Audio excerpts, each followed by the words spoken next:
Jobat ძვირფასო მეგობრებო, ჩვენ ვაგრძელებთ ჩვენ საუბრებს იოსებ სტალინის შესახებ, ეს ცოტა ხმამაღალი ნათქვამია, კვლევა, მაგრამ ყოველ შემთხვევაში ვცდილობთ, რომ რაღაცნაირად ჩავწვდეთ და ამიტომაც ყველაზე დიდი ფასი და მნიშვნელობა ამ დროს, რა თქმა უნდა, ენიჭება იმ ადამიანების მოგონებებს, რომლებიც თუ თავად ჯუღაშვილს არ შეხებიან, თქვათ იოსებ სტალინს, არიან ძალიან დაახლოებულები სტალინთან დაახლოებულ ადამიანებთან, თანამებრძოლებთან, მეგობრებთან და ასე შემდეგ.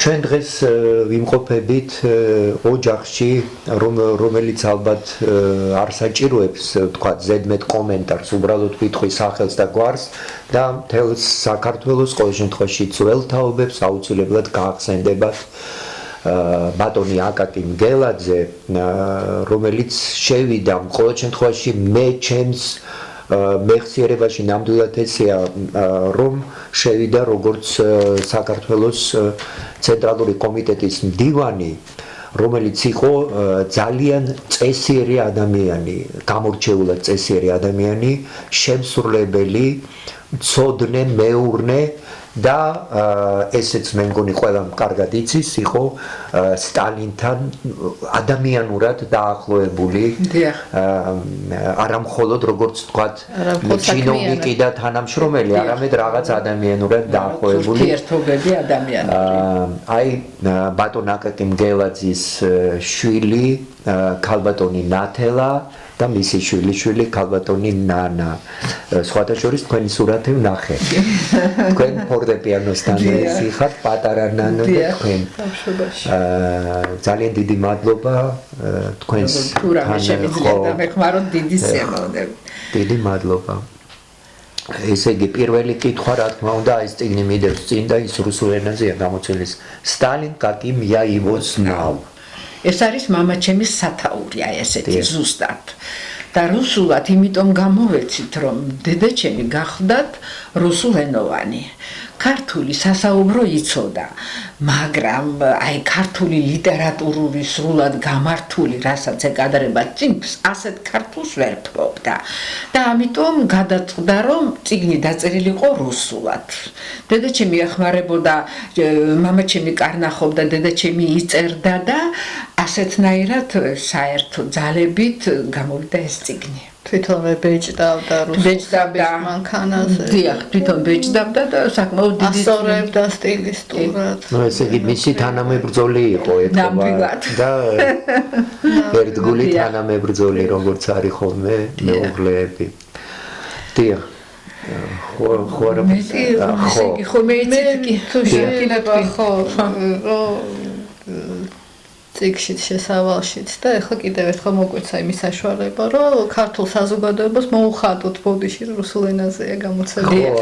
წიგნში გვიწერია ეს.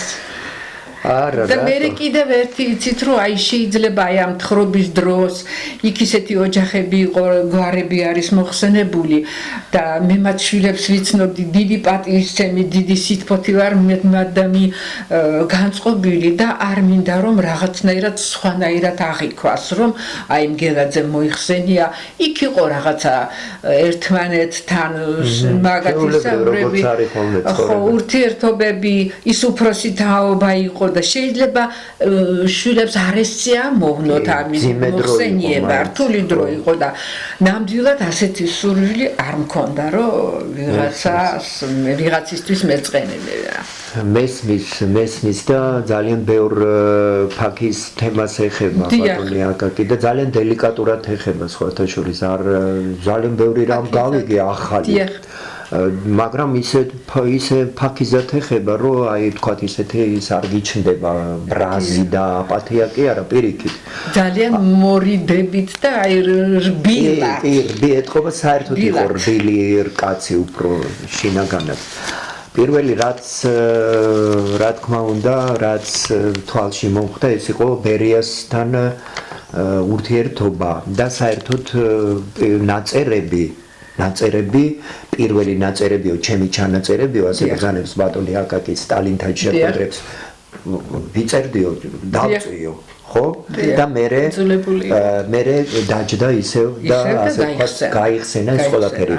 ეხლა რა მაინტერესებს რატო მოხდა ეს მაინც აი ვთქვათ სტალინის გარდაცვალების შემდეგ რა ისეთი ნიუანსები იყო რამაც ვთქვათ ნიუანსებზე რას მოგახსენებს ვერ მოგახსენებს მაგრამ ნუ ბერიას ეტყობა ძალიან რთულია ახლა ბერიას მაგივრად ლაპარაკი თუ შეიძლება წიგში არ არის აღწერილი ერთი მომენტი რომელზეც მე გესაუბრეთ ბატონო ლაზარე რომ ერთ-ერთი პანაშვიდის დროს ბერიამ ვერ დამალა თავისი ეს რაღაც აგრესიული დამოკიდებულება ბაბუჩემის მიმართ და პირდაპირ ასე უთხრა ღია ტექსტით მოგიკვდა ბელადი და შეაგინა ქართულად ჩვეულებრივად. და სხვადასხვა წიგშიც არის რაღაც მომენტი. გარდა ამისა წიგში აღწერილია ის ხდომა სადაც გამოაცხადეს სტალინის გარდაცვალება და ბაბუა ასე აღწერს რომ ჩამოვა და ხანგრძლივი სიჩუმე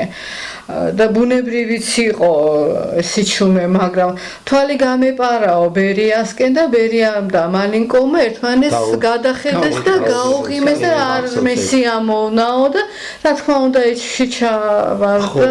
გარდა მაგისა ისიც არის რომ კაბინეტში მერე საუბარი შედგა პანასი ხო საუბარი შედგა ბერიამ თვითონ დაიბარა და ჯერ დავალებული ჰქონდა სტატია უნდა დაეწერა გარდაცვალებასთან დაკავშირებით ვერიამ ჯერ დაავალა როგორც შეგიძლია აქე ასეთი მითითება მისცა თავიდან და მერე გამოიძახა და უსაყვედურა რატო აქებოდა და უკვე აშკარად შეცვლილი იყო ბერიას დამოკიდებულება სტალინის მიმართ არესი ნამდვილი სახე აჩვენა და ნამდვილი მიმართება ბუნებრივია რომ ბაბუას ეჭვები ექნებოდა გაზდებს ეს რომ არ იყო ურთიერთობა ბერიას დამოკიდებულება სტალინის მიმართ გულწრფელი ეს აშკარა იყო და კაბინეტში პირდაპირ მესაუბრე კრიტიკის ქარცეცხლში გაატარა ნამდვილად. ხო ეს ძალიან საინტერესო იყო ჩემთვის, იმიტომ რომ ყოველთვის აი კითხვის ნიშანი არის, ხო არ მეგონა, იმიტომ რომ მაგრამ მეორე მხრივ მე პირადად ვთვლი რომ სტალინი მაინც მოკლულია.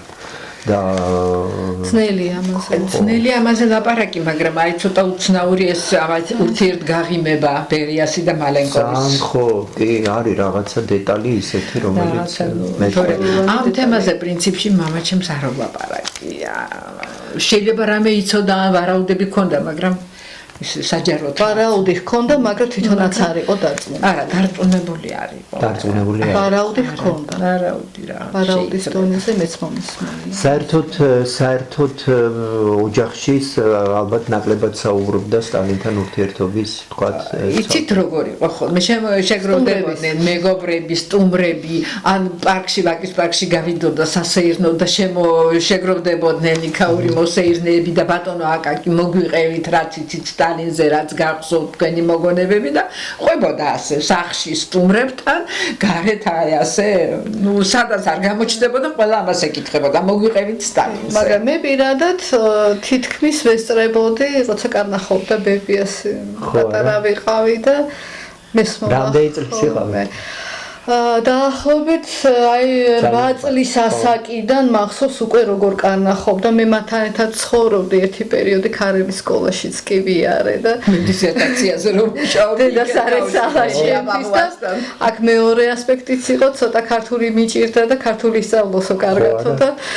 მიმაბარეს აი ამ ქართულთან დაკავშირებით ხო აი დედას საინტერესო რამე მოსახოლიკი მე მგონი წინში ეს არ წერია მაგრამ ეს ვიცი დანამდვილებით ერთხელ როდესაც სტალინთან იყო მამაჩემი მოსკოვში რაღაცა მიღებაზე და სტალინი შეეკითხა შვილი თუ ყავს კი შვილი მყავსო სკოლაში დადისო რომელ სკოლაში დადისო რუსულში თუ ქართულშიო მამაჩემმა უთხრა რუსულში იმიტომ რომ ესე იგი მე ქართული არ ვიცოდი რომ რუსულენოვანი დედა და რუსულენოვანი ბები ამსდიდნენ. მამაჩემი სულ მუშაობდა და ჩემთვის პრინციპში ძალიან ცოტა ხანი ქონდა ჩემთვის თავისუფალი.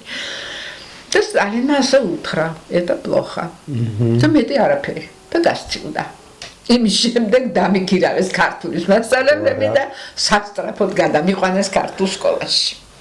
ხო, რას აი ესეთი ნიშანი. ესეთი დეტალია, იმიტომ რომ ბევრი გამსმენია, რომ გარუსებული იყო და მხოლოდ რუსებზე ფიქრობდა და ჭკალობა, ისა სიმღერა უყვარდა ქართული, ღვინო უყვარდა ქართული, აქცენტი ჰქონდა, სახე ჰქონდა ქართული. და გარუსებული რანაირად იყო, გარუსების არაფერი არ ეთქობა. აი, ერთი-ორი დეტალი მინდა მასთან დაკავშირებით დაუმატო, ბაბუას უწერი ესეთი რამე და მეც მახსოვს ისე მონაყოლიდან, რომ თუ მარტო იყო, ანუ მაშინ ესე ხვდებოდიო, თუ ქართულად მელაპარაკებოდაო, რომ შევიდოდი კაბინეტიდან. ხვდებოდი რომ მარტო იყო და თუ რუსულად მელაპარაკებოდაო, ესე იგი არ იყო მარტო და ანუ პირისპირ ყოველთვის ქართულად ელაპარაკებოდა და გარდა ამისა მოლოტოვის მონაყოლიც მომისმენია ბაბუასგან მე რომ ერთხელ მოლოტოვი შევიდა და საღამო ხანი იყო და წაესწრო ესეც იმას რომ ფირფიტა ჰქონდა ჩართული სტანის და სულიკოს უსმენდა ასეთნაირად ისვენებდა თან ალბათ ფიქრობდა და ქართული ხალხური სიმღერების ჩანაწერები სიმღერები ჰქონდა და ისე რომ ფესვებთან ნამდვილად არ დაუკარგავს არანაირი კავშირი საერთოდ რა მაინტერესებს იცით ძალიან ხშირად ცვენი აი რომ უკითხულობ ახლა ლიტერატურას რომ აი მაგალითად ესეთი რამ წავიკითხე უცხოელი წერს რომ ესე იგი ზოგჯერ რო დაკითხვები იყო ეჩვენებოდა თუ რომ კარადაში ხო არ იყო დამალულიო ან სადმეო სტალინიო იმიტომ რომ დეტალები იცოდაო ისეთი რომელიც არ შეიძლებოდა ცოდნოდაო აი ამ თვალსაზრისით მე ამ თვალსაზრისით მე მაქვს მოსაყოლი იმიტომ რომ არის წიგნში აღწერილი ერთი ეპიზოდი რომელიც ძალიან ისე ну თავდაჭერილად თუ რაღაც უფრო წირეთ არის აღწერილი ჩემი აზრით იმიტომ რომ მოსმენილი მაქვს ცოტა უფრო სხვანაირად ახალათუნში ისვენებდა სტალინი და ბაბუა ახლა სანახავად და მის კაბინეტში დახვდა პოლონეთის კომუნისტური პარტიის ლიდერი ხო ბოლესლავ ბერდი ხო იგი სუვენირად პოლონური არაყი დიდხანს რომ ისაუბრეს ამ სოფლიო პოლიტიკაზე შემდეგ მიუსხნენ მაგიდას და სტალინის მიართვა ბერუტმა ეს არაყი და ჩამოასხეს პოლონური არაყი, მაგრამ სტალინმა უარი თქვა ამ არაყზე და მეო ჩვენი აწეჭისტრენა არის აღწერილი. მაგრამ ამ ეპიზოდში არ არის აღწერილი შემდეგი.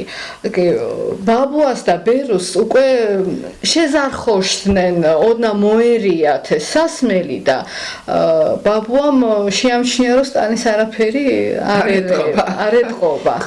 და არ აქვს აღწერილი ის რომ სტალინი წამოდგა და ცოტა ხნით მარტო დატოვა ესენი ზუსტად მაშინ როდესაც ბაბუა ფიქრობდა ის რატო არ თრება და მარტო ჩვენ რატო ვთრებითო. გავიდა სტალინი, ამათ ცოტა ისე იცუღლუტეს ბავშვურად და გასინჯეს მისი არაყი, იქ იყო წყალი და რო შემოვიდა, ასეთი ფრაზა უთხრა: "Ну как вам понравилась моя водичка?" ანუ კაცმა იცოდა რა მოხდა იმ პერიოდში სანამ იყო გასული. და თავი შეიკავა ეთყობა და ასე ბოლომდე არ აღწერა ეს მომენტი, უბრალოდ აღწერა რომ მოუტანეს ცალკე.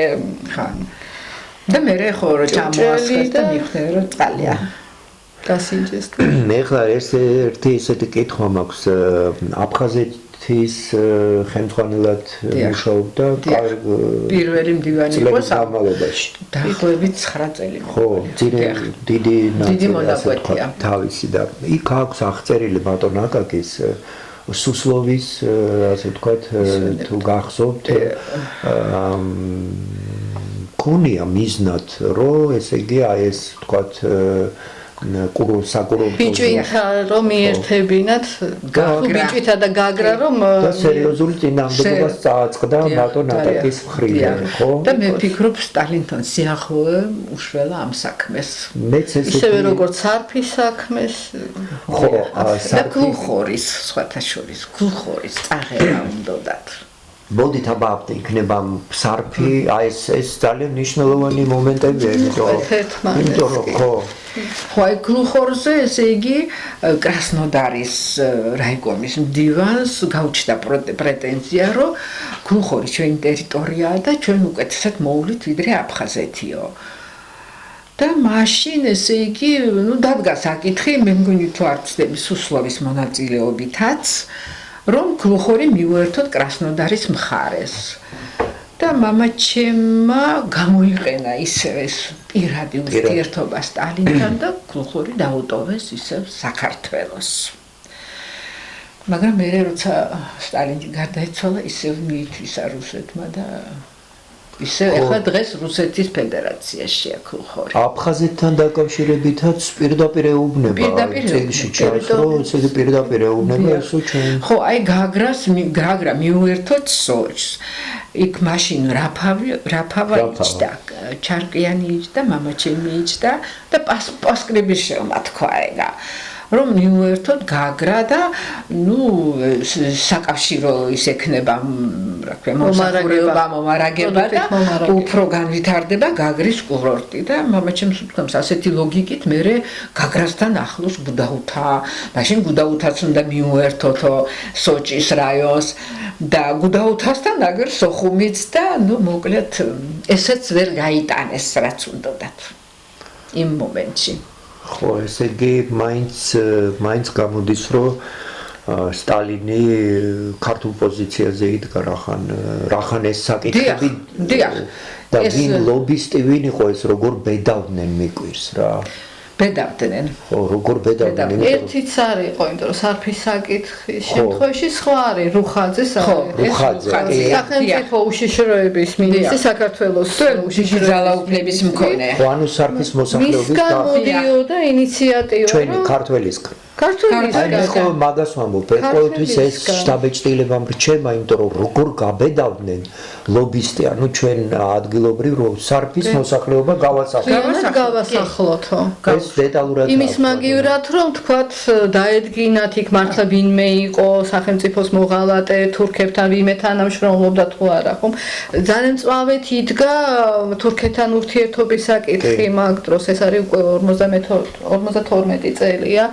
ნატოს წევრი გახდა, ეტყობა თუ მე ზუსტად ფაქტები არ მახსოვს, მაგრამ ძალიან ხაზგასმით სტალინის ავალებდა ბაბუას, რომ სულ აკონტროლეთ საზღვარი, რომ არ იყოს ეს გადასვლა, თანამშრომლობა და ასე შემდეგ და რუხაძემ ასეთ პირად გამოძიებას თავი არიდა როგორც ჩანს და გაიადვილა საქმე და გაიფიქრა მთელ სოფელს გავასახლებთო. ბაბუამ ისევ ისარგებლა თავისი პირადი ახლო ურთიერთობით და დაურეკა სტალინს და მოახსენა, რომ ასე და ასე არის. ხო და რას მივაქცია ყურადღება, ანუ როგორი დიდი მნიშვნელობა აქვს პოზიციას ადგილობრივი, მიუხედავად იმისა, ხო, მაგრამ რაში იყო უპირატესობა, ამას მე ბევრჯერ მივაქცია ყურადღება, კი, ბატონ აკაკის ჰქონდა რაღაც შინაგანი სიახლოვე, როგორ ჩანს სტალინთან და ანუ რაღაცა ეთქმებოდა სიტყვა, მაგრამ იყო კაცი ვიზეც ეთქმებოდა. მე დღევანდელობას ვადარებ. კაციც იყო ვიზე ეთქმებოდა და თვითონაც თამამი იყო და არ ეშინოდა ერთმა. ხო, ეს მომენტი. სხვა შეიძლება ვერ გაებედა და ვერ ეთქვა. აი ამასთან დაკავშირებით ერთი ეპიზოდი გამახსენდა აფხაზეთის პერიოდის დროს. თუ არ ვცდები, პრეზიდიუმის თავმჯდომარედ უნდა დაენიშნათ ვინმე ჭოჭია, რომელიც აფხაზად ითვლებოდა და რომელსაც 37 წელს დაუხრიტეს შვილი. და მამაჩემმა მაინც წამოაყენა მისი კანდიდატურა. ატყდა ცენტრალურ იმაში ცეკაში ატყდა დიდი ამბავი საკავშირო ცეკაში, რომ როგორ შეიძლება რეპრესირებულის მამა და ჩასულა მამაჩემი მოსკოვში, იქ ცენტრალურ კომიტეტში და იქ მგონი თუ არ ვცდები, კადრების გამგე იყო ვინმე ლარიონოვი და ლარიონოვმა მუშტი დაურთხა, რომ არავითარ შემთხვევაში მე მაგას არ გავუშვებო და მამაჩემმა უთხრა, ეს ჩემი კანდიდატურა და მე უკან არ დავიხევი. ლარიონოვმა უთხრა, тогда я пойду пожалуюсь Сталину. და მამაჩემს უპასუხა, пожалуйста, идите, жалуйтесь. და ჯოჯოა დანიშნეს ისე როგორც უნდა და მამაჩემს პრეზიდენტის თავმჯდომარე. 37 წლის ეს ძალიან არის ხოლმე აქ ეხლა ესეც მოვაგოდა ქვია თავი. თანაგრძნობის ნოტები ჩანს მე არ მახსოვს წიგნში არის თუ არა, მაგრამ პირად საუბარში და ბაბუას მონაყოლით მახსოვს, რომ სტალინმა უთხრა, რომ დიდი შეცდომა იყო ეს ხალხის დახრა, რომ აღიარა იქ ხშირად თანაც თავის შეცდომათ აღიარა. არ არის ეს ჟღერს არ გადააბრალეს ახმეტელი. მე მეერხოზეც ამას ამბობს. კი ამბობს არის წიგნში არის. ხო და რა ვიცი რა. შეტანილი ეგ. მაგრამ ამას ამბობდა შეიძლება მარტო მამაჩემთან და სხვასთან არა, ეგ აღარ ვიცით.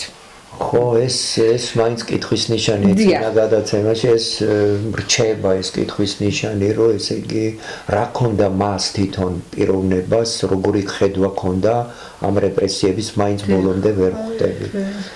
გაუხსნელი მამის გულშემატკივარი რო იყო ამ დეტალიდანაც ჩანს და საერთოდ წიგნში ხშირად არის ეს მომენტი, რომ ამის მიხედვით არ ირჩევა და საერთოდ მართალი გითხრათ მე ძნელად ვღებულობ აი დისიდენტურ მიდგომას, როდესაც ამბობენ რომ აი ვიღაცა თქვა კომუნისტები არიან და ამიტომ არ არის თქვა ეროვნული ან ვიღაცა ის არის ესე ამ ნიშნით ძალიან მიჭირს ადამიანების დაყოფა. ჩვენ უბრალოდ ვინც ამას ამბობს, ხას უსვავს, ნუ არ ვიცი, ორთაობას მაგ. ხო, იმიტომ რომ ეპოქა ომი ვინც მოიგო, იმთაობას უსვავს ხას. ვერ უღებულობ რაღაცნაირად. ყველა იყო თავისი სამშობლოს პატრონი. როგორც შეეძლო ალბათ. როგორც შეეძლო, ყველას არის სხვა პარტია არ იყო, ერთი კომუნისტური პარტია იყო და უნების ლიდერი ვინც იყო, რა უნდა ექნას, სად უნდა ემოღვაწა თუ არა ამ კომუნისტურ პარტიაში. და სხვათა შორის ეროვნული მოძრაობა რო იყო, აი ერთ-ერთი აქილევსის ქუსლი იყო ჩემი აზრით და უმწიფარობის ნიშანი, რომ მესაჭეობისთვის არ იყო მზად ეს ძალა, ამ ნიშნით რო გაყვეს ადამიანები და ამან გამოიწვია კატასტროფა. ხო, ეხლა რა თქმა უნდა კითხვა მაქვს ესეთი სხვათა შორის ბერიასთან დაკავშირებით რომ ბერია გავიარეთ ეხლა და აღარ დავუბრუნდებით, მაგრამ ხას უსვამს იქ რომ აი მამულოვი და ქობულოვი დავამახსოვრდა ეს მახსოვს მე ეს ხო ეს მაკომპრომეტებელ მასალას რომ აგროვებდნენ ძირითადად ხო სხვაერის ორები არაქართველი ხო და იყო ალბათ ესე გასაგებია პრინციპში ალბათ ბერიას პოზიცია ამ შემთხვევაში ქართველი მაინც შეიძლება ცოტა მობიერად მოქცეული. ანუ ეს კინოფილმ მონანიებაშიც ჩანს კარგად. ეხლა რა თქმა უნდა შევეხოთ მით უმეტეს რომ წიგნში არის ეს დეტალი ტოლბუხინის აი გენერალი მიდის სტალინთან და თურქეთით მე მზად ვარ არ ხო აი სამწუხაროდ ეს ეპიზოდი არ მახსოვს წამიკითხავს კი მზად ვარ რომ შევიდე თურქეთშიო და ის უარსეუბნება და არ უხსნის რატომ ხო არ უხსნის იცით რა არის აქ არ ჩანს მაგრამ მე სხვაგან მაქვს საკითხი რომ ძალიან დიდხანს ესაუბრაო და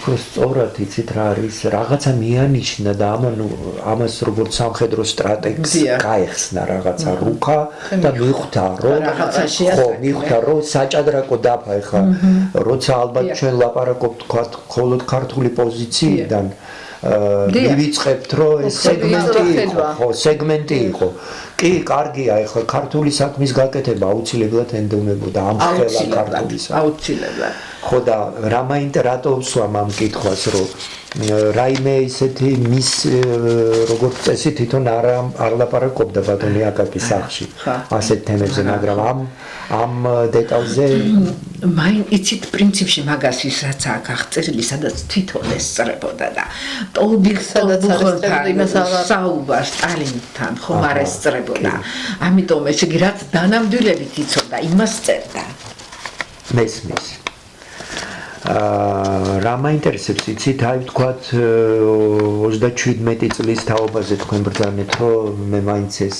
ისეთი მტკივნეულია და აქ არის ხოლმე დეტალები როდესაც ცალკეულ გვარებსაც ასახელებს ბატონი აკაკი.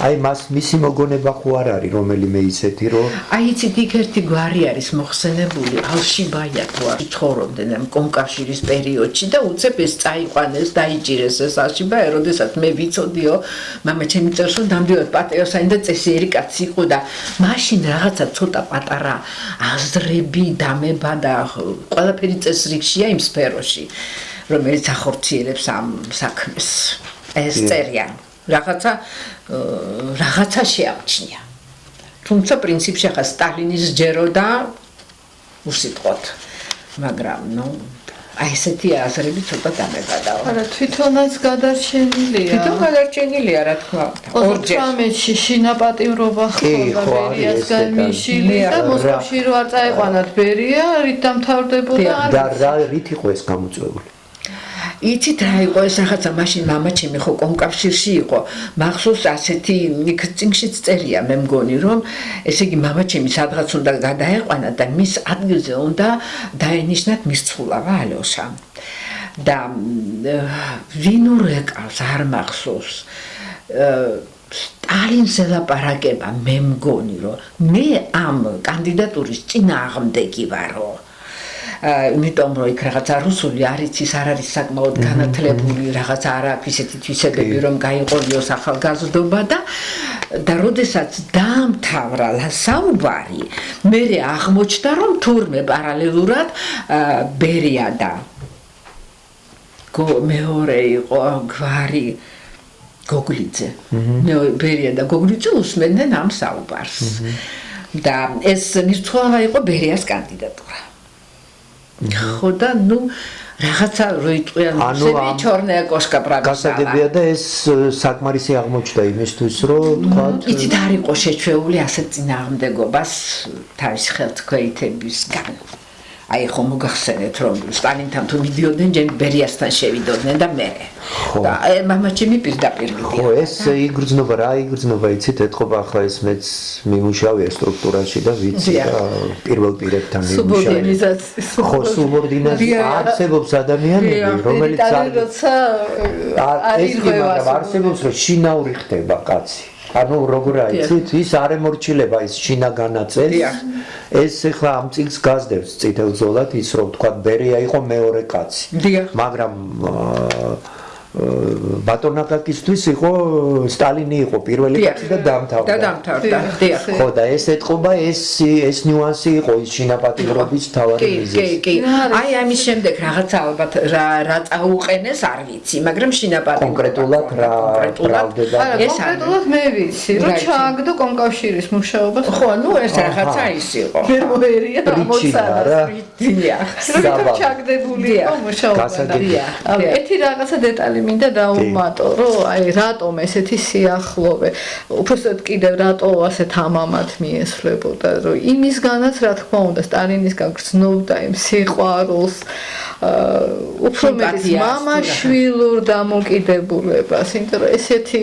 მე ახლა არ მახსოვს სიგში არის თუ არა აღწერილი, მაგრამ ესეთი დეტალი გამახსენდა ისევ იმ ახალათონში ისვენებდა სტალინი და სთხოვა რომ ღამე დარჩიო და ცალკე გვიანი იყო და უკვე შეყვნენ საუბარს და რა ძალიან გვიანი იყო და ნუ აღარ წახვალო და დარჩი გაათენებინა ღამე მიუჩინა ოთახი ცოტა აგრილდა და სტალინმა ფანჯარა იყო ღია სარკმელი იყო შეღებული შევიდა სტალინი სარკმელი მიუყურა მერე შევიდა საბანიცკი ცოტა უცაფარა რო არ შესივდეს და უსიტყვოდ გავიდა არ გაუხსნა კი არის ისეთი დეტალი არის იაშაზე თავის შვილზე საუბრება რაღაცა ხასნილად რაღაცა ზოგჯერ უხსნის კი ისე ჭირდებათ ხოლმე ასეთ ადამიანებს ესეც მე მიგრძნია რომ რა არის იცით გაციებული როა ეს იერარქია მაინც იერარქია და გინდა რომ ვიღაცას რაღაცა უთხრა და ვის უნდა გაუზიარო და იცით ეხლა მაინც არ შემიძლია ეს დამაინტრიგებელი თემაა განსაკუთრებით არ შევეხო იმიტომ რომ ძალიან თამამად ეხება ამ თემას ბატონი აკაკი სტალინის მამის შესახებ. წარმომავლობა მისი წარმოშობა იქნებ ორი სიტყვა გითხრათ. იცით როგორ იყო, მაგრამ წინშეც წერია მე მგონი რომ ესე იგი იმელის რომელიღაცა მაგრაფია მუშაკმა ეძია და მოიძია მისი სიტყვით სტალინის მამის საათი. ანუ ბესარიონ ჯუღაშვილის საათი. და მე მგონი მამაჩემს თხოვა რომ აი თუ შეიძლება წაუღეთო და მამაჩემ უთხრა მე ასე როგორ მივიტანო პირდაპირ მე შემიძლია უთხრაო თუ რაღაცა შემთხვევა იქნება და რაღაცა შეხვედრა რომ აი ასეთი საათი მოძიებულ იქნა და აი უნდათ რომ გახარონ ეს იმელის მუშაკებმა და სტალინს უპასუხია ეს ჩემი საათი ვერ იქნება მამაჩემი საათი ვერ იქნება. ხო. ჩაეღიმა და მამაჩემს ცოტა ჩაუღიმა რაღაცა იყო კონტაქტი ისეთი მენტალურ დონეზე. მე აი ამ რუისში რო გააგზავნა წადი და ნახე იქ რა ხდება. და მე მოახსენა იქ როგორ იყო და რა იყო. კარგად არის მოსახლეობა. რატო აინტერესებდა მაინც და მაინც რუისში თუ იქ რაღაცა ნუ შეიძლება ითქვას რომ პირდაპირ მინიშნებაა წიგნში მის შესახებ რომ მაგრამ ესე იგი სახიფათო თემა არის ძალიან და ამიტომაც დააწერა მამაჩემმა იმას მოგონებას თავზე რომ გაიშიფროს 70 წლის ანუ აქ ის იგულისხმება რომ ბებია სტენოგრაფისტი იყო და ჯერ სტენოგრაფიული ნიშნები წერდა. მე თვითონვე ჯდებოდა შიფრავდა და თვითონვე ბეჭდავდა. რაღაცეებზე მიუთითა ბაბუამ რომ არ ჯერ არ აი ამ შემთხვევაში ამაჩნია რომ ესე იგი მარადიულად არსებობს ადამიანი ეს ქვეყანა და ის ქვეყანა ერთია და მე ეხლაც რო ვზივარ მაქვს პასუხისგებლობა ბატონ აკაკის წინაშე იმიტომ რომ ხო შეიძლება რაღაცა ვერ გაუგე რაღაცა ეხლა თქვენთან უფრო ადვილია მოკლედ ქართველი ცით კომუნისტურ პერიოდში ქართულად მოაზროვნე ადამიანი რბილ ჰუმანური ტიპი როგორაც მე წავეკითხე რა და ამიტომ საინტერესოა მის მიერ დანახული და ნაგრძნობი სტალინი იმიტომ ძალიან ისეთი ნიუანსები არის აქ აი მაგალითად არის ესეთი რომ მახსოვს ეს დამამახსოვრდა გელოვანი თურმე დალია ბერია ესე იგი სტალინი უნდა შეიცვალოს უკვე მოხუცს და ხო ეგ მახსოვს რაღაცა და მე ტიხონოვი ეუბნება რომ ხო აბა